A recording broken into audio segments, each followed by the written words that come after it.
बिस्मिल्लाहिर्रहमानिर्रहीम। अल्लाह ताला के पाक नाम से शुरू जो बड़ा मेहरबान नहायत रहम करने वाला है। अस्सलामु अलैकुम स्टूडेंट्स, मैं हूँ आपका teacher Mohammad Asim Nasar, first year ICS computer science के नेक्स्ट लेक्चर के साथ यूनिक ग्रुप ऑफ इंस्टीट्यूशन की तरफ से हाज़िर हूँ। उम्मीद है स्टूडेंट आप खैरियत से होंगे और 5 वक्त की नमाज़ अदा करते होंगे, कुरान पाक पढ़ते होंगे, तर्जमा और उससे आगे अगर अल्लाह करम करे तफसीर पढ़ के जो इल्म आप हासिल कर रहे हैं उस पर अमल भी करते होंगे। तो और अल्लाह ताला से ये दुआ भी करते होंगे कि अल्लाह ताला हमें माफ़ कर दे, हमारे गुनाह बख्श दे, हमें ईमान इस्तकामत अता करे और ईमान पे ही ज़िंदगी और ईमान पे ही मौत आए। और साथ ही साथ ये दुआ भी करते होंगे कि अल्लाह ताला ये वबा और कोई भी वबा उससे हमें निजात अता करे, हमें सीधे रास्ते पे चलने की तौफीक दे और हमेशा हम सीधा रास्ते पे ही चलते रहें और वो रास्ता जो अल्लाह ताला की तरफ जाता हो। और बड़ों की इज़्ज़त करें। स्टूडेंट, ये बड़ों की इज़्ज़त करना जो है ये बहुत इम्पोर्टेंट, बहुत ज़रूरी है। और अगर दुनिया में अगर आपको अगर ये देखें कि वो अगर इज़्ज़त नहीं करता और उसके बावजूद जो है उसको नवाजा जा रहा है, तो ये एक बहुत ही सख्ती है, बहुत ज़्यादा सख्ती है कि उसको ढील दी जा रही है। और कुरान पाक में भी लिखा हुआ है कि जब ढील दी जाती है तो वो उसी में ही मस्त हो जाता है कि अब ऐसी ही ढील रहेगी और फिर ऐसे खींचा जाता है और उसकी वो ज़िंदगी की जो डोर है, जो धागा जो है, वो ज़िंदगी जो है वो ही ख़त्म हो जाती है। तो इसलिए जो है बड़ों की इज़्ज़त करें, इसी में सुकून है। और जब आप जो है वो ज़्यादा उम्र तक पहुंच जाते हैं तो फिर अल्लाह के करम से आपने अगर बड़ों की इज़्ज़त की होती, कोशिश की होती है, तो फिर बड़ी उम्र में जाकर ये बातें जो हैं आपके सुकून का बायस बनती हैं।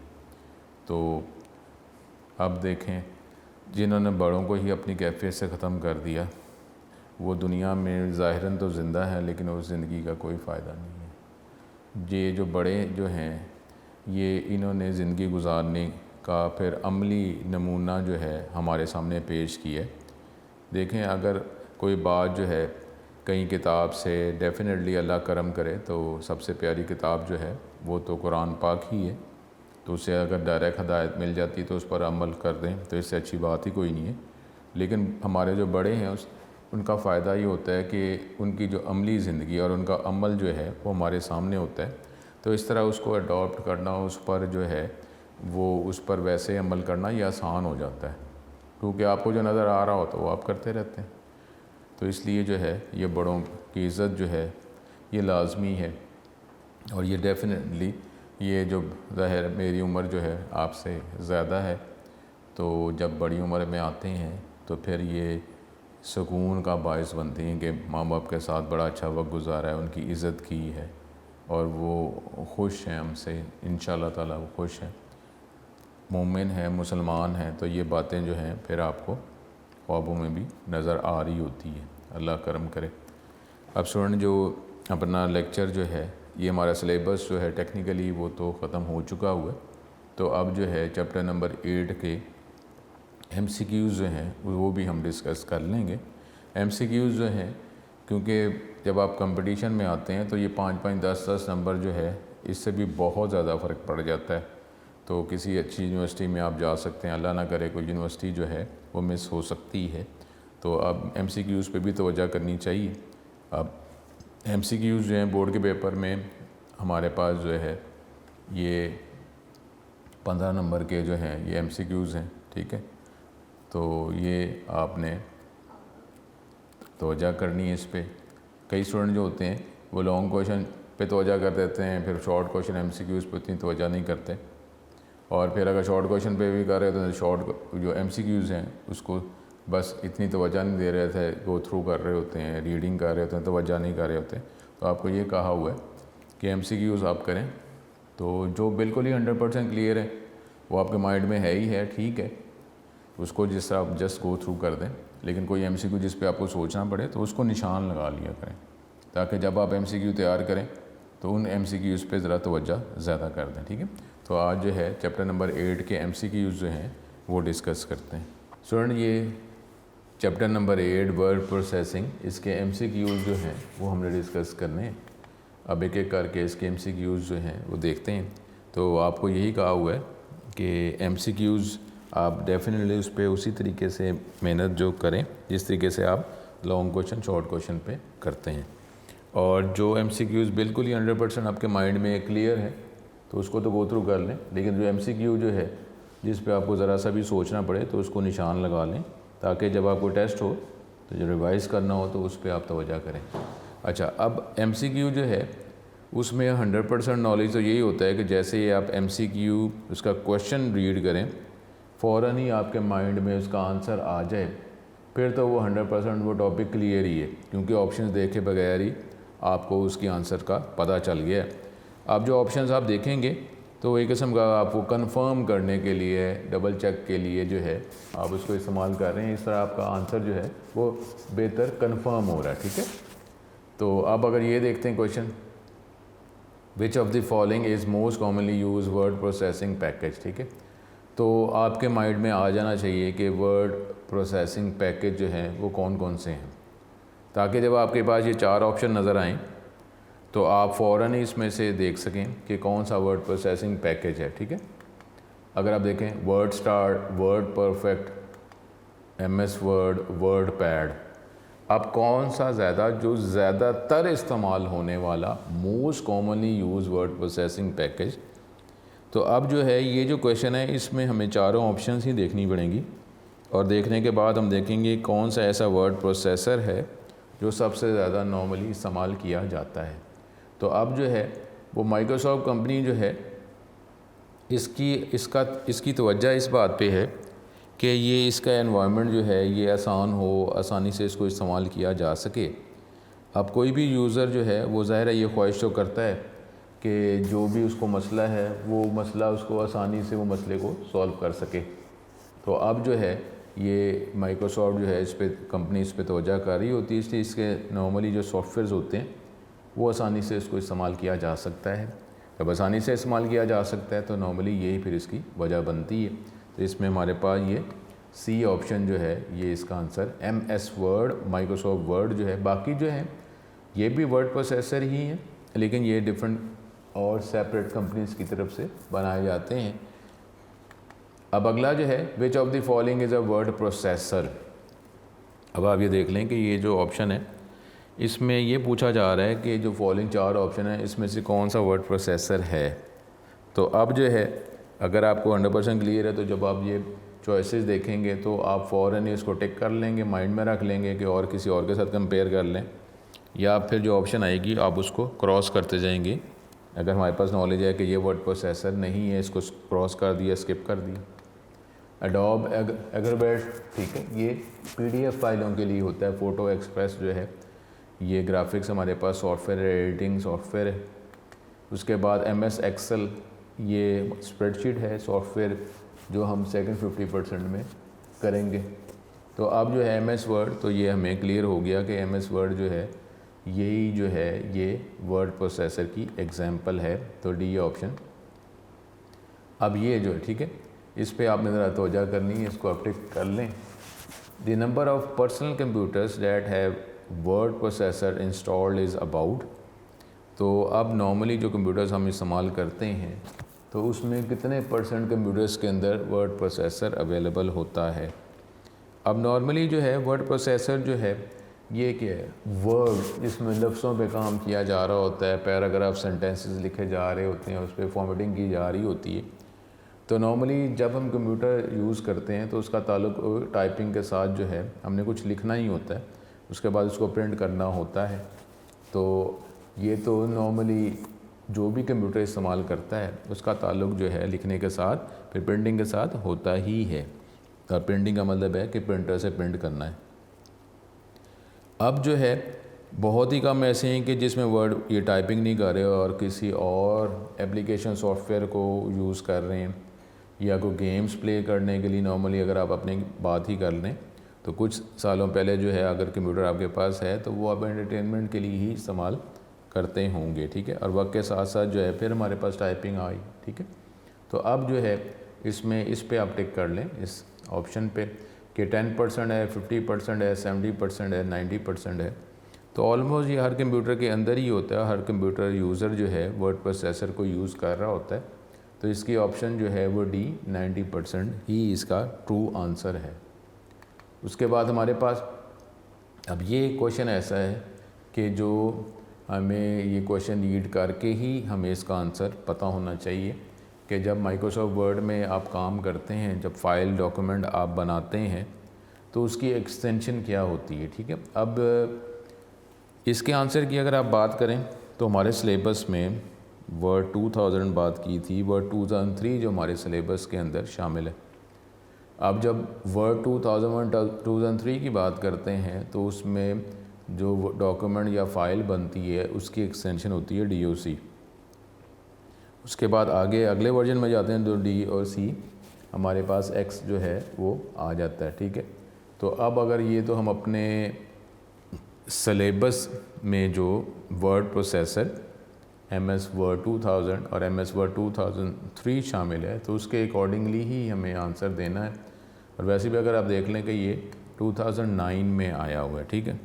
तो इसका आंसर जो है वो WRD XLS JPG और DOC, तो ये DOC जो है D ऑप्शन इसका आंसर सही होगा। वैसे भी ये थोड़ा पहले ये ये MCQ जो है बोर्ड में 2009 में आया हुआ। विच of the following is not a feature of word processor, ठीक है। तो हमने जो वर्ड प्रोसेसर जो फुल फीचर वर्ड प्रोसेसर की हमने बात की थी, सिंपल वर्ड प्रोसेसर को भी आप ज़हन में रख सकते हैं। तो ये कौन सी ये 4 ऑप्शन जो हैं इसमें से कौन सी ऑप्शन जो है वो वर्ड प्रोसेसर का फ़ीचर नहीं है। तो ये हम देखते जाएंगे, ये हमें ऑप्शन को रीड करके ही माइंड में इसका आंसर जो है लाना पड़ेगा। Allow you to add images chart in your document, allow you to create a web document, कि हम इमेजेस को ऐड कर सकते हैं, चार्ट को ऐड कर सकते हैं, वेब डॉक्यूमेंट बना सकते हैं for publishing on the world. Allow you to create and manage database, database जो है जो आप क्रिएट या मैनेज कर सकते हैं। Allow you to search a particular word और फ्रेज़, कोई एक लफ्ज़ या फ्रेज़ को आप सर्च कर सकते हैं। तो नॉर्मली इसका आंसर जो है C जो है हमें डाउट में आ रहा है कि ये हम डेटाबेस जो है ये सेकेंड ईयर में जाकर ये डेटाबेस जो है ये हमने पढ़नी है। तो माइक्रोसॉफ्ट वर्ड जो है अगर टेबल की बात करें, ठीक है, लेकिन फिर भी जो है प्रॉपर्ली जिस तरह वर्किंग की जाती है वो डेटाबेस सॉफ्टवेयर में ही की जाती है। तो ये सेकंड ईयर में हमारे सिलेबस में शामिल है। तो ये C ऑप्शन हमारे इस लेवल के हवाले से जितना भी हमारे पास नॉलेज है तो C ऑप्शन ही इसका ट्रू आंसर होगा। Allow you to create and manage database, तो ये इसका फीचर नहीं है। अब for help dash function key is use, तो ये भी देख लें 2009 में आया हुआ है। तो मेरा ख्याल है ये क्वेश्चन रीड करके ही हमें इसका आंसर पता होगा कि डिफरेंट जो फंक्शन कीज़ हम यूज़ करते हैं उसमें फंक्शन कीज़ की जो फंक्शनैलिटी है वो सॉफ्टवेयर टू सॉफ्टवेयर जो है वो डिफरेंट हो जाती है। लेकिन फिर भी एक की है जिसका फंक्शन जो है नॉर्मली हर सॉफ्टवेयर में सेम ही होता है, और वो क्या है, वो F1 जो है नॉर्मली हर सॉफ्टवेयर के अंदर उस सॉफ्टवेयर की हेल्प जो है देखने के लिए ही जो नॉर्मली ये की इस्तेमाल की जाती है। तो उसका आंसर जो है वो F1 ही बनेगा, F1 F2 F3 F7। तो इसका आंसर जो है A ऑप्शन जो है वही इसका आंसर ठीक है कि F1 जो है नॉर्मली हर सॉफ्टवेयर के अंदर F1 उसी सॉफ्टवेयर की हेल्प या वर्किंग या कोई भी टॉपिक अगर हमने रिक्वायर है कि उसकी वर्किंग क्या है, कैसे उसको यूज़ किया जाता है, तो नॉर्मली F1 को यूज़ किया जाता है हर सॉफ्टवेयर के अंदर। विच of the following is not a feature of simple word processor और टेक्स्ट एडिटर। और ये टॉपिक हमने जो सिंपल वर्ड प्रोसेसर के फीचर का जो टॉपिक हमने पढ़ा था, तो ये फॉलोइंग जो है ये सिंपल वर्ड प्रोसेसर या टेक्स्ट एडिटर का फीचर नहीं है, ठीक है। फुल फीचर वर्ड प्रोसेसर की बात नहीं हो रही बल्कि सिंपल वर्ड प्रोसेसर या टेक्स्ट एडिटर की बात हो रही है। तो फॉलोइंग 4 ऑप्शन में से कौन सा जो है वो सिंपल वर्ड प्रोसेसर या टेक्स्ट एडिटर का फीचर नहीं है। तो ये भी हमें ऑप्शन देखनी पड़ेंगी। साथ साथ हम जो है एक उसका अगर माइंड में करते जाएंगे कि टॉपिक ये ऑप्शन नहीं है या इस टॉपिक को हमने होल्ड कर लेंगे। इंसर्ट टेक्स्ट शामिल करना, वर्ड रैप ये मौजूद है। मैक्रोज और सर्च एंड रिप्लेस। तो मैक्रो जो है मेरा ख्याल है आपको याद होगा कि ये फुल फीचर वर्ड प्रोसेसर का फ़ीचर है, simple word processor text editor का फ़ीचर नहीं है। तो ऑप्शन जो है सी ही इसकी ट्रू होगी। उसके बाद अगला, word processor can be use to 2007 में। अब वर्ड प्रोसेसर जो है किस लिए इस्तेमाल किया जाता है, ऑप्शन को ही देखना पड़ेगा। राइट करने के लिए, एडिट टेक्स्ट को चेंज करने के लिए, प्रिंट करने के लिए, या ऑल ऑफ दीज। तो ये इसका आंसर आपके माइंड में आ गया होगा कि all of these he answer इसका होगा। अब स्टूडेंट ये जो MCQs हम कर रहे हैं, तो MCQs जो है ये तैयारी करने के लिए तो डेफिनेटली नोट्स के अंदर ये MCQs मौजूद हैं, लेकिन आपने तैयारी जब करनी है तो टेक्स्ट बुक के एक्सरसाइज के अंदर जो MCQs अवेलेबल हैं वो आपने सबसे पहले जो है उसको करना है। नॉर्मली ये MCQs जो है नोट्स के अंदर भी मौजूद हैं। अगर आप नोट्स करते हैं तो ये MCQs एक्सरसाइज के भी कवर हो जाते हैं। तो उसके बाद फिर एक्सरसाइज के जो fill in the true false को भी देख लिया जाता है। लेकिन वो जो नोट्स हैं उसके अंदर क्योंकि MCQs काफ़ी ज़्यादा हैं, तो अलग करम से जो आपका MCQ जो है वो ये यूनिक नोट्स के अगर आप स्टडी करते हैं तो इंशाल्लाह ताला ये सॉल्व हो जाता है। क्योंकि अब उसके अंदर MCQs जो हैं वो जो बोर्ड में आए हैं वो भी मौजूद हैं और उसके अलावा भी MCQs हैं। तो अगर आप इतना नॉलेज हमारे पास हो जाता है तो अल्लाह के करम से हम MCQ अटैम्प्ट कर सकते हैं। विच of the following is a text editor. अब टेक्स्ट एडिटर की बात तो हमें पता होनी चाहिए कि कौन से टेक्स्ट एडिटर हैं। तो जैसे ही ऑप्शंस आएंगी तो फ़ौरन ही हम पिक कर सकेंगे कि ये जो टेक्स्ट एडिटर की एग्जांपल है, और अगर बाकी हमें फ़ौरन पता चल जाएगा कि ये टेक्स्ट एडिटर की एग्जांपल नहीं है। वर्डपैड डेफिनेटली टेक्स्ट एडिटर की एग्जांपल, नोटपैड, MS वर्ड और बोथ A एंड B। तो MCQ जो होते हैं तो अगर एक से ज़्यादा ऑप्शन अगर ट्रू हो रही होती हैं तो जो मोस्ट एक्सेप्टेबल, जो सबसे ज़्यादा जो है जो जिस पे आंसर हमारा जा रहा होता है, जिसको एक्सेप्ट किया जाता है, वो आंसर आपने लिखना होता है। ठीक है, तो इसलिए अब ये बोथ A एंड B जो D ऑप्शन जो है वो इसकी ट्रू होगी। तो ये D ऑप्शन इसका असल आंसर है इस MCQ का। You normally start word program from the, कि अब आप ये चार ऑप्शंस हैं कि ज़्यादातर जो है अब वर्ड प्रोसेसर MS वर्ड जो है ये प्रोग्राम कौन सी तरीके से नॉर्मली आप चलाते हैं, इसको एग्जीक्यूट करते हैं। प्रोग्राम मेन्यू से, Windows shortcut menu, start menu, all of the above. किससे करते हैं? प्रोग्राम पे क्लिक करते हैं तो फिर माइक्रोसॉफ्ट वर्ड पे क्लिक करते हैं, या शॉर्टकट मेन्यू है आप उसके ज़रिए करते हैं, स्टार्ट मेन्यू के ज़रिए। तो इसकी D ऑप्शन के नॉर्मली इन सारे तरीक़ों से ही हर एक ने कोई ना कोई मेथड यूज़ किया होता है, उसके ज़रिए वो कर रहा होता है। तो इसलिए इसकी ऑल ऑफ अबव जो चारों ऑप्शंस ही इसकी ठीक हैं। अब ब्लिंकिंग वर्टिकल बार जो वर्ड डॉक्यूमेंट विंडो के अंदर हमें नज़र आता है, किसके लिए होता है हमारे पास? ये टाइपिंग ही करते हैं ना हम। तो जहाँ टाइपिंग करते हैं इससे पता चलता है कि जब टाइपिंग करेंगे किस जगह पे टाइपिंग होगी या कहाँ पर एडिटिंग फॉर्मेटिंग होगी। तो ये ब्लिंकिंग वर्टिकल बार किस लिए क्या शो करता है? पैराग्राफ को, इंसर्शन पॉइंट को, आई बीम एंड मार्क। तो इसका आंसर इंसर्शन पॉइंट, कर्सर को ही ये शो कर रहा होता है कि जहाँ कहीं भी ये इंसर्शन पॉइंट है तो वहीं पर टाइपिंग होगी, और वहीं पे जो टेक्स्ट है या ऑब्जेक्ट कोई और है तो उसको एडिट फॉर्मेट किया जा सकता है। तो इसकी ऑप्शन B ठीक होगी। The top most bar of the word application window, इसको क्या कहते हैं? जो वर्ड एप्लीकेशन विंडो जो इसके सबसे ऊपर जो बार नज़र आती है उसको क्या कहा जाता है? तो मेरा ख्याल है कि ये क्वेश्चन रीड करके ही आपको इसका आंसर पता चल गया होगा कि उसको क्या कहते हैं। टाइटल बार, शायद लॉन्ग बार उसको कहते हैं, वर्ड बार कहते हैं, टाइटल बार कहते हैं, या टूल बार कहते हैं। तो टाइटल बार जहाँ पे सॉफ्टवेयर का नाम जो आप चला रहे होते हैं, जो फाइल या डॉक्यूमेंट आपने ओपन की होती है उसका नाम, फिर लेफ़्ट साइड पे हमारे पास जो है ये कंट्रोल आइकॉन एक इमेज नज़र आ रहा होता है, और राइट साइड पे फिर मिनिमाइज़, मैक्सिमाइज़ और रीस्टोर के बटन नज़र आ रहे होते हैं। तो सबसे ऊपर वाली बार नॉर्मली वर्ड एप्लीकेशन या कोई भी एप्लीकेशन जब चलाते हैं तो सबसे ऊपर वाली बार जो है वो उसको टाइटल बार ही कहा जाता है। तो सी ऑप्शन जो है टाइटल बार, ये ट्रू है, ये सही है। उसके बाद the bar at the bottom of the word application window, सबसे नीचे वाली बार, चाहे हम वर्ड प्रोसेसर एप्लीकेशन चला रहे हैं या कोई भी नॉर्मली सॉफ्टवेयर चलाते हैं, तो सबसे नीचे वाली बार जो हमें नज़र आ रही होती है उसको क्या कहा जाता है।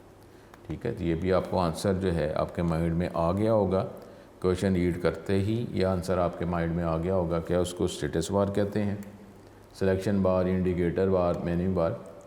तो ये स्टेटस बार मेरा हाल इसका आंसर ठीक है कि जिसके अंदर डिफरेंट आपको इंडिकेटर्स नज़र आ रहे होते हैं उस सॉफ्टवेयर से रिलेटेड, एप्लीकेशन सॉफ्टवेयर से रिलेटेड जो हम चला रहे होते हैं, उसके मुख्तलिफ जो आपको फ्लैग या इंडिकेटर इसमें नज़र आते हैं, तो उसको स्टेटस बार कहा जाता है। ठीक है, तो ए ऑप्शन जो है वो इसका सही आंसर है।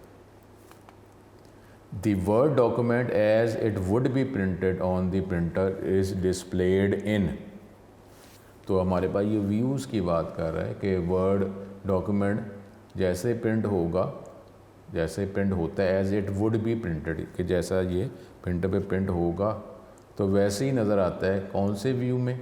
ठीक है, ये व्यूज़ की बात की जा रही है।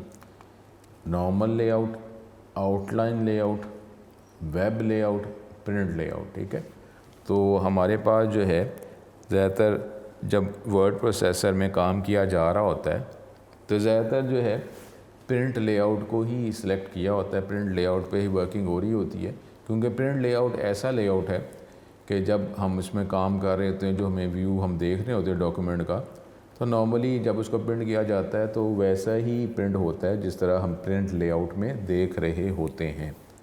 तो नॉर्मली इसी को सेट किया जाता है, वर्किंग करने के लिए प्रिंट लेआउट को ही सेट किया जाता है और फिर वर्किंग की जा रही होती है।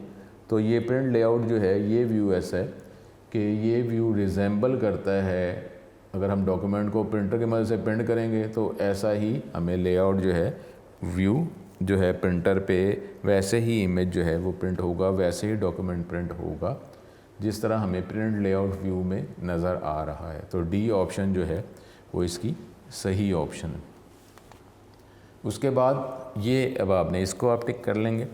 हेडिंग, सब heading, title of the word document, ये किस व्यू में नज़र आता है। ठीक है, इसको आप टिक करें। अब ये normal view, outline view, web layout और प्रिंट लेआउट, तो ये क्या बनेगा? आउटलाइन। ठीक है, आउटलाइन है ना कि हेडिंग्स हैं, सब हेडिंग्स है, इस ऑप्शन को मैंने आपको कहा है कि टिक कर लें। तो आउटलाइन व्यू जो है ये नॉर्मल व्यू, इसमें हमारे पास नॉर्मली फॉर्मेटिंग सारी नज़र नहीं आती। वेब लेआउट, जब आप वेब पेज की बात करते हैं, प्रिंट लेआउट की हमने बात की है। ठीक है, लेकिन उसमें अंदर जो है हेडिंग, सब हेडिंग्स, इस फॉर्म में अगर डाटा आपने लिखना होता है, उसको फॉर्मेट करना होता है, तो वो व्यू आउटलाइन व्यू होता है। तो आउटलाइन व्यू इसका सही आंसर है। Which of the following layout in word takes more memory. अब आप देखें, एक दो लेआउट्स के क्वेश्चन हमने अभी पढ़ लिए हैं। तो अब ऐसा व्यू जब आप उसको प्रिंट किया जाएगा तो वैसा ही व्यू प्रिंटर पे नज़र आएगा, उसी व्यू को फॉलो करते ही प्रिंट किया जाएगा डॉक्यूमेंट को। तो जब हमें एग्जैक्टली डॉक्यूमेंट वैसा ही नज़र आए जिस तरह प्रिंट किया जाएगा, ये हमें आसानी तो हो रही है ना, लेकिन उसके अंदर जो है उसको वर्किंग ज़्यादा करनी पड़ रही है कि वो व्यू वैसा ही दिखाए जिस तरह प्रिंटर पे उसको प्रिंट किया जाएगा। तो जब आप फॉर्मेटिंग कर रहे हैं और स्क्रीन पर भी आपको वैसे ही फॉर्मेटिंग नज़र आती जा रही है, तो आपको आसानी तो देखने के वाले से हो रही है, लेकिन उसको वर्किंग ज़्यादा करनी पड़ रही, तो इसके लिए फिर मेमोरी ज़्यादा रिक्वायर होती है। अब ये normal layout, outline layout, web layout और प्रिंट लेआउट, तो ये डी ऑप्शन ही इसकी सही ऑप्शन है कि नॉर्मली अब जो बात हमने की है कि प्रिंट लेआउट को ही सेट किया जाता है नॉर्मली वर्किंग करने के लिए। अब क्यों किया जाता है? वो इसी वजह से किया जाता है कि जब हम वर्किंग कर रहे होते हैं तो जो व्यू हमें नज़र आ रहा है, तो हम ज़ाहिर है वो ही व्यू देखना चाहेंगे ना, कि जब डॉक्यूमेंट को प्रिंट किया जाए तो वो कैसा व्यू नज़र आएगा। अब ये तो नहीं कि हम वर्किंग कर रहे हैं तो कोई और व्यू देख रहे हैं और फिर हमारे माइंड में है ये कि जब इसको प्रिंट किया जाएगा तो किस तरीके से प्रिंट होगा, तो फिर हम वो व्यू क्यों ना सेट कर लें जब हम वर्किंग कर रहे हों। तो इसलिए प्रिंट लेआउट को नॉर्मली जब इस्तेमाल किया जाता है, और ये इस्तेमाल करने का ज़ाहिर मकसद यही है कि हमें व्यू वैसा ही नज़र आए जिस तरीके से हमें आउटपुट जो है वो मिलेगी। तो इसलिए प्रिंट लेआउट जो है इसके अंदर मेमोरी ज़्यादा इस्तेमाल होती है। If you try to quit word without saving changes to your document, ठीक है, तो ये अब आप ये देख लें, ये वर्ड प्रोसेसर की बात कर रहा है, MS वर्ड की बात कर रहा है, या कोई भी नॉर्मली सॉफ्टवेयर, कि जब आप वर्किंग करते हैं, वर्किंग कर रहे होते हैं और आप क्विट एग्ज़िट करने की कोशिश करते हैं या कमांड आप दे देते हैं या गलती से कमांड दी जाती है, लेकिन आपने स्क्रीन पर जो है कुछ टाइपिंग, कुछ एडिटिंग, कुछ इंसर्ट कर दी है, ऑब्जेक्ट टेक्स्ट या कोई और ऑब्जेक्ट जो है वो आपने इंसर्ट कर दिया, तो अब आप क्विट एग्ज़िट कर रहे हैं, तो फिर ये नॉर्मली सॉफ्टवेयर क्या करता है, ये सॉफ्टवेयर जो भी हम इस्तेमाल करते हैं ये आपको इंडिकेटर्स ही दिखाता है ना, मुख्तलिफ इंडिकेटर्स शो करता है कि ये कोई गलती अगर हो रही है तो वो गलती आपको बताता है कि ये देख लें कि ये आप करना चाहते हैं।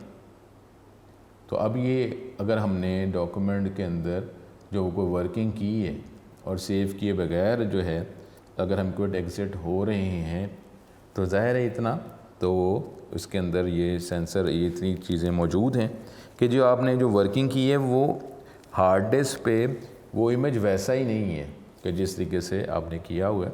और नॉर्मली वो डॉक्यूमेंट इंडिकेटर्स बैकग्राउंड में फ्लैग्स लगा लेता है कि जब आपने सेव किया था, सेव करने के बाद जैसे ही कोई आपने कोई फॉर्मेटिंग एडिटिंग की है तो इसका मतलब है, उसके बाद आपने सेव की कमांड नहीं दी है तो इसका मतलब है कि आपने कुछ डाटा मज़ीद एंटर किया जिसको सेव नहीं किया, दोबारा फॉर्मेटिंग एडिटिंग के बाद आपने सेव नहीं किया हुआ। तो इस तरीके से डिफरेंट फ्लैग्स जो हैं वो यूज़ कर लेता है। सेव करते हैं तो वो फ्लैग को ऑन ऑफ जो भी आप कर सकते हैं वो कर देता है, दोबारा चेंज करते हैं तो वो अब दोबारा आपने उसको ऑप्शन को सेव की तो क्लिक नहीं ना किया, तो इस तरीके से उसको पता चल सकता है कि आपने मज़ीद जो वर्किंग की है उसको सेव नहीं किया हुआ। तो इसलिए जब आप क्विट करेंगे किसी भी सॉफ्टवेयर से, चाहे माइक्रोसॉफ्ट वर्ड है, वर्ड प्रोसेसर है, नॉर्मली कोई भी एप्लीकेशन सॉफ्टवेयर है, तो वो आपको ये इंडिकेट कर देता है कि आपने सेव नहीं किया हुआ, तो बराए मेहरबानी सेव करना चाहते हैं तो कर लें। तो अगर आप क्विट करते हैं सेव किए बगैर तो फिर क्या होता है, चेंजेस जो हैं, ठीक है, वो कमांड अप्लाई कर देता है और चेंजेस जो हैं आपने क्योंकि सेव किए नहीं हुए वो ख़त्म हो जाती हैं या लॉस्ट हो जाती हैं, या word will save changes automatically या सेव कर देता है, ठीक है, ऑटो सेव की होती है लेकिन वो टाइम जो आप सेट करते हैं उस पर वो सेव कर रहा होता है। और ऑटो रिकवरी वाले फ़ीचर भी अब डेफिनेटली आ चुके हैं, लेकिन फिर भी जो है क्या वो चेंजेस जो हैं वो लॉस्ट हो जाती हैं या वो खुद ही सेव कर देता है, या word will ask to save changes before quitting, तो वो आपको कहता है कि आप सेव करना चाहते हैं तो कर लें, कोई सेव नहीं किया हुआ क्विट करने से पहले, या वो वर्ड जो है MS वर्ड जो है वो फ़ाइल को ही डिलीट कर देता है, ठीक है। तो इसलिए मेरा ख्याल है कि इसके अंदर वो आपको बताएगा कि सेव नहीं किया हुआ तो आपने सेव कर लें, नहीं तो फिर ठीक है, अब इंडिकेटर ही वो बताएगा, इंडिकेट ही करेगा। क्विट कर देंगे तो उसने तो बता दी कि सेव नहीं किया हुआ था, तो डेफिनेटली जितना सेव किया हुआ था या सेव नहीं किया हुआ था तो आपके डॉक्यूमेंट का स्टेटस वही रहेगा। तो ये आपको बता देता है कि सेव नहीं किया हुआ तो सेव करना है तो कर लें, इंडिकेट करता है। तो ये C ऑप्शन जो है इसका सही आंसर होगा। अब सेव आइकॉन जो स्टैंडर्ड टूल बार में वर्ड में, MS वर्ड में वो किस तरह का नज़र आता है, सेव का आइकॉन, उसका जो शेप जो है वो क्या उस पर नज़र आ रहा होता है, क्या पिक्चर नज़र आ रही होती है सेव आइकॉन पे जो स्टैंडर्ड टूल बार में मौजूद है। फाइल फोल्डर है, शीट ऑफ पेपर है, फ्लॉपी डिस्क है या एनवलप है। तो ये स्टूडेंट आपको पता होगा कि ये फ्लॉपी डिस्क जो है ये आइकॉन जो है वो सेव के आइकॉन के साथ अटैच किया गया है, ताकि आपको फ्लॉपी डिस्क का मतलब ही है कि जी ये आप डिस्क पे, अब पुराना जो है फ्लॉपी डिस्क तो अब इस्तेमाल नहीं होती, लेकिन ये आइकॉन और इसकी शेप का हर एक को पता ही है। तो ये C ऑप्शन जो है फ्लॉपी डिस्क इसका सही आंसर है। फिर command to close a current word document is, जो करंटली जिस डॉक्यूमेंट में MS वर्ड में जिस डॉक्यूमेंट में हम काम कर रहे हैं, तो जो करंट वर्ड डॉक्यूमेंट है उसको क्लोज़ करना है तो कौन सी की प्रेस करेंगे, Ctrl F4, Alt F3, Ctrl F12, Alt F12। तो ये डॉक्यूमेंट को क्लोज़ कर, ठीक है। तो Alt F4 वो सॉफ्टवेयर को है, और कंट्रोल F4 जो हम डॉक्यूमेंट जिसमें वर्क कर रहे हैं, जिसमें एक से ज़्यादा डॉक्यूमेंट, ऐसा सॉफ्टवेयर जिसमें एक से ज़्यादा डॉक्यूमेंट को ओपन किया जा सकता है। ये ज़रा माइंड में रख लें कि कंट्रोल F4 जिस डॉक्यूमेंट में आप काम कर रहे थे उसको क्लोज़ किया जाता है। ये ऑप्शन जो है कि कंट्रोल F4, Alt F4 को ज़रा माइंड में रखें। When typing text in Word, the enter key is pressed at the end of a। जब आप टाइपिंग कर रहे होते हैं तो एंटर की आप किसके आखिर में यूज़ करते हैं, प्रेस करते हैं जब आप टाइपिंग कर रहे होते हैं। लाइन के आखिर में आप एंटर प्रेस करते हैं, हर लाइन के आखिर में एंटर प्रेस करते हैं, आप हर पेज के आखिर में एंटर प्रेस करते हैं, पैराग्राफ के आखिर में एंटर प्रेस करते हैं, या डॉक्यूमेंट के आखिर में एंटर प्रेस करते हैं। और ये ज़ाहिर है नॉर्मली ज़्यादातर की बात की जा रही होती है कि क्या हर लाइन के आखिर में हम कर रहे हैं, क्या हर पेज के आखिर में कर रहे हैं, और पेज के आखिर में ही करते हैं, उससे पहले नहीं करते। पैराग्राफ के आखिर में करते हैं, क्या हर पैराग्राफ के आखिर में करते हैं, या डॉक्यूमेंट के आखिर में करते हैं, उसके अलावा नहीं करते। तो ये कौन सी ऑप्शन तो ये सी ऑप्शन, क्योंकि हमें पता ही है कि माइक्रोसॉफ्ट वर्ड में या इंग्लिश सब्जेक्ट के अंदर भी जब आप अगली लाइन पे जाते हैं तो इसका मतलब नेक्स्ट पैराग्राफ स्टार्ट हो गया। और ये हमने पैराग्राफ माइक्रोसॉफ्ट वर्ड के हवाले से भी पढ़ा है कि माइक्रोसॉफ्ट वर्ड में जब आप एंटर की प्रेस करते हैं तो उसका मतलब ये है कि एक पैराग्राफ जो है वो आपने ख़त्म कर दिया है, और अब आप नेक्स्ट पैराग्राफ जो है वो स्टार्ट करना चाहते हैं तो एंटर प्रेस किया जाता है। तो हर पैराग्राफ जो है उसका तो पता ही उस टाइम चलता है कि जब आप एंटर की प्रेस करते हैं। तो एंटर की जो है हम हर पैराग्राफ के एंड पे हम उसको प्रेस करते हैं, ठीक है। तो ये हमारे पास ऑप्शन ठीक होगी। वी कैन टॉगल यानी स्विच हम कर सकते हैं बिटवीन नॉन प्रिंटिंग करेक्टर्स, ऐसे करेक्टर्स जो हमें नज़र तो आ रहे होते हैं लेकिन वो प्रिंट नहीं होते। तो फिर with selection bar at the left of the page, जो लेफ़्ट साइड पे सिलेक्शन बार है उसके ज़रिए कि नॉन प्रिंटिंग करेक्टर्स हमें नज़र आए या ना आए। By clicking show hide button on the standard tool bar, standard tool bar में शो हाइड का बटन है, तो ये टॉगल स्विच करने के लिए इस्तेमाल होता है कि नॉन प्रिंटिंग करेक्टर नज़र आ रहे हैं या नहीं नज़र आ रहे, आप देखना चाहते हैं या नहीं देखना चाहते। By clicking hide option from the view menu, या clicking print button on the standard toolbar. तो मेरा ख्याल है कि ये बी ऑप्शन, ये तो हम जब वर्ड प्रोसेसर में काम कर रहे थे तो ये हम काफ़ी ज़्यादा इस्तेमाल करते थे, और ये फ़ायदा भी होता है। जब आप वर्किंग कर रहे होते हैं तो बेटर है कि इसको ऑन कर लें। ये सारे नॉन प्रिंटिंग करेक्टर्स हैं, प्रिंट नहीं होते, तो ये बी ऑप्शन ये इसका सही आंसर है। उसके बाद the command takes us to the end of the word document, word document के आखिर में ले जाती है। कौन सी कमांड जो है चार ऑप्शंस के अंदर ये कौन सी कमांड है, कौन सी की है जो आप प्रेस करते हैं तो करंटली जिस वर्ड डॉक्यूमेंट में आप काम कर रहे होते हैं तो कंट्रोल उसके आखिर में चला जाता है। Alt and, control page down and control and, ठीक है। तो इसके लिए हमारे पास जो है ये डी ऑप्शन कंट्रोल एंड जो है हम डॉक्यूमेंट के एंड पे चले जाते हैं तो कंट्रोल होम शुरू में आ जाते हैं। तो ये इस ऑप्शन को आप माइंड में रखें, आपको पता होगा। To delete a character to the right of the insertion point, right side पे जो करेक्टर है उसको डिलीट करना है, और ये हमारे पास शॉर्ट क्वेश्चन डिलीट और बैक स्पेस में हमने पढ़ा हुआ है, और आपको कहा भी था कि ये बोर्ड में भी MCQs आए हैं, इस पर तवज्जो भी करें कि जो राइट साइड पे है उसको डिलीट करना है तो फिर हम क्या प्रेस करते हैं डिलीट की, और अगर लेफ़्ट साइड पे है तो बैक स्पेस, ठीक है।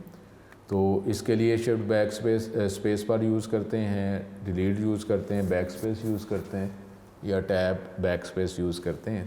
तो ये इसकी ऑप्शन जो है बी ऑप्शन इसका सही आंसर है। The keyboard shortcut use to copy selected text और ऑब्जेक्ट, तो ये तो मेरा ख्याल है हर एक को ही पता होगा कि कौन सी शॉर्टकट की जो है यूज़ करते हैं, कौन सी शॉर्टकट की जो है वो आप यूज़ करते हैं जो टेक्स्ट जो है या कोई ऑब्जेक्ट जो है उसको कॉपी करने के लिए, ठीक है। ये तो हर एक को ही पता होगा। तो वो कंट्रोल X है, कंट्रोल V है, कंट्रोल C है, या कंट्रोल Y है, ठीक है। तो ये हमारे पास कंट्रोल X कट के लिए, फिर पेस्ट के लिए कंट्रोल Y है, हमारे पास अनडू के लिए आ जाता है, रीडू के लिए आ जाता है। कंट्रोल C जो है ये कॉपी करने के लिए होता है, तो इसकी सी ऑप्शन जो है, कंट्रोल सी, ये सही ऑप्शन है। Keyboard shortcut use to cut, ठीक है, कट करने के लिए अभी हमने बात की, control X, control V, control C, control K, तो कंट्रोल एक्स जो है ये इसकी सही ऑप्शन है। और ये तो आप यूज़ करते ही होंगे वर्ड प्रोसेसर में, मेरा नहीं ख्याल कि इस कीज़ के बगैर गुजारा हो रहा था। ये कट कॉपी पेस्ट जो है ये नॉर्मली हम कीज़ के ज़रिए ही कर रहे होते हैं, और ये फास्टेस्ट वे है, बजाय इसके कि आइकॉन पे क्लिक करें या शॉर्टकट मेन्यू है उसको राइट क्लिक करके फिर ऑप्शन को सिलेक्ट किया जाए। तो नॉर्मली ये कीज़ हैं, ये कीबोर्ड के ज़रिए बहुत स्पीडीली इसको काम किया जाता है, वर्किंग की जाती है, तो ये तो हर कोई इस्तेमाल कर ही रहा होता है। The keyboard shortcut use to undo the last section, ठीक है, ये अनडू जो है कौन सी key, control Y, control G, control V, control X. और आपको कहा हुआ है कि जब माइक्रोसॉफ्ट वर्ड में काम कर रहे होते हैं, वर्किंग कर रहे होते हैं तो आपने कोई एक कमांड अप्लाई कर दी जो गलती से हो गई या किसी और ऑप्शन पे क्लिक हो गया, या अब आप वर्किंग कर रहे हैं या प्रैक्टिकल में भी, तो ये अनडू जो है ये बहुत ज़्यादा हेल्पफुल होता है। ये कमांड, ये शॉर्टकट की, तो ये कंट्रोल Z जो है ये अनडू के लिए, ये भी बहुत, यानी इसको माइंड में रखा ही होता है, हर एक को पता ही होता है, जो गलती होगी तो फ़ौरन ही कंट्रोल Z कर दें, ठीक है। तो बजाय इसके कि वो कमांड अप्लाई करें जो उसको रिवर्स कर दे, तो कंट्रोल Z जो है वो हमारे डॉक्यूमेंट के लास्ट स्टेटस जो है वो उस पर वो हमारा डॉक्यूमेंट जो है वो स्विच हो जाता है। Which of the following feature enable you to reverse the changes, changes आपने कर दी हैं उसको रिवर्स करना है। Basic, redo, undo, GUI, graphical user interface, तो ये हमारे पास सी ऑप्शन अनडू ही है कि जी अब जो आपने कोई एक्शन परफॉर्म कर दिया, आपने कहा ये एक्शन मैंने परफॉर्म नहीं करना था तो उसको रिवर्स करना है, तो वो अनडू की ऑप्शन ही होती है। The keyboard shortcut use to redo, अब वो हमने रिवर्स तो कर दिया लेकिन बाद याद है कि नहीं चले मुनासिब ही था वो कमांड, तो फिर रीडू हमने करना है, तो control Y, control G, control V, control x, तो कंट्रोल YA ऑप्शन जो है वो इसका सही आंसर है, ठीक है। तो ये कीज़ जो हैं ये तो बहुत ज़्यादा इस्तेमाल होती है, ये तो हमारे माइंड में होती है। Which function key is use to repeat the last action, अब ये क्वेश्चन वो ऐसा ही है लेकिन वर्डिंग थोड़ा चेंज है कि जी लास्ट एक्शन जो है वही रिपीट करना जो हमने पहले किया था, तो F3, F4, F5, F6, ठीक है। तो इसके लिए हमारे पास ये बी ऑप्शन F4, ठीक है, जो आपने पिछला एक्शन किया था, is use to repeat the last action, जो पिछला काम किया था, यानी आपको वो कमांड अप्लाई ना करनी पड़े तो F4 ही प्रेस करें, तो जो पहले आपने एक्शन परफॉर्म किया था परफॉर्म कर दिया जाता है। इस ऑप्शन को भी टिक कर लें, F4B ऑप्शन जो है वो इसका सही आंसर है। Which function key is use to choose go to command, के आप किसी डॉक्यूमेंट में पेज पे जाना चाहते हैं तो आप वो पेज लिख दें तो आप फ़ौरन उस पेज पे चले जाएंगे, बजाय इसके कि स्क्रॉल करें पेज अप पेज डाउन की कमांड अप्लाई करें। इस ऑप्शन को भी टिक करें। Which function key is use to choose go to command F3, F4, F5, F6, तो ये सी ऑप्शन F5 इसका सही आंसर है, इसको आप टिक कर लें। तो जो मैं साथ साथ भी आपको बता रहा हूँ कि वैसे तो अपने माइंड के वाले से भी कर सकते हैं, ये नहीं कि जो मैं बता रहा हूँ उसी को टिक करें उसके अलावा ना करें, लेकिन मैं जो बता रहा हूँ तो उसको आप उसको कंसिडर करें, यानी उसको ये नहीं है कि उसी को करें। हम आपके एक टीचर जो है वो इतने MCQs के अंदर जो है वो गैस बताना शुरू कर दिए, ऐसा नहीं है। नॉर्मली जो MCQ जिसके नीचे ईयर लिखा है वो आपने करने ही करने। टेक्स्ट बुक की मैंने बात की है वो देखें, और बाकी जो है जो आपको क्लियर है वो तो ठीक है, आप गो थ्रू कर दें, नहीं क्लियर तो उसको आप खुद भी टिक करते जाएँ कि ये वजह तो करनी है ना, ऐसे तो नहीं ना कि जो आप ईयर वाले हैं उसको करें बाकी को छोड़ते जाएँ। तो हमारे पास ये आज के लिए इतने MCQs हैं, उसके बाद नेक्स्ट लेक्चर के अंदर जो है मज़ीद MCQs जो है उसको हम डिस्कस करेंगे, ठीक है। नेक्स्ट लेक्चर में इससे आगे जो है MCQs के साथ आपसे मुलाकात होगी। अपना बहुत ज़्यादा ख्याल रखें। अस्सलामु अलैकुम।